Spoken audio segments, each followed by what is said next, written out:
நீங்க பேயை நேர்ல பாத்துக்கிட்டீங்களா? இது எனக்கு தெரிஞ்சவங்களுக்கு நடந்த ஒரு உண்மை பேய் சம்பவம். ஒரு பெரிய மல்டி ஸ்பெஷாலிட்டி ஹாஸ்பிட்டல் இருக்கு. அங்க ஒரு நர்ஸ் நைட் டியூட்டில இருந்தாங்க. அவங்களுக்கு திடீர்னு ரொம்ப பசிக்க ஆரம்பிக்குது. சரி, கேண்டீன்ல போயிட்டு சாப்பிட்டு வரலாம்னு நினைக்கிறாங்க.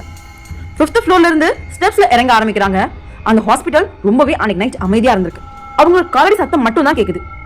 கிரவுண்ட் ஃப்ளோர் ரீச் பண்ணதுக்கு அப்புறம் பக்கத்துல இருந்த லிஃப்டோட டோர் தானா ஓபன் ஆகுது. சரி, உள்ள யாருக்கான்னு பார்த்தா அங்க யாருமே இல்ல.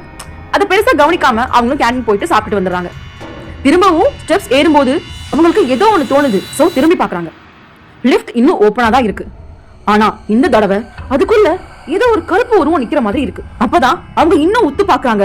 லிஃப்ட் பக்கத்துல அந்த வாலோட சாய்ந்து ஒரு கருப்பு உருவம் நிக்குது. முகமே தெரியல, ஆனா அது அவங்களே பாத்துட்டு இருக்கு. அதை பார்த்த நர்ஸோட உடம்பு முழுக்க நடுங்க ஆரம்பிக்குது. ஒரு நிமிஷம் நிக்காம அங்க இருந்து வார்டுக்கு ஓடி போயிடுறாங்க. அந்த இரவு முழுக்க அவங்களால வார்டுல வேலை பார்க்கவே முடியல. அவ்வளவு பயமா இருந்திருக்கு. மறுநாள் அந்த நர்ஸ் ஏன் டியூட்டிக்கு வரலன்னு விசாரிக்கும் போது அவங்களுக்கு ஃபீவர், லீவ் எடுத்திருக்காங்கன்னு சொல்றாங்க. ஆனா அவங்களுக்கு ஃபீவர் இல்ல, அவங்க இன்னும் அந்த பேயை பார்த்து பயந்துட்டு தான் இருக்காங்கன்னு அங்க இருக்கிற யாருக்குமே தெரியாது.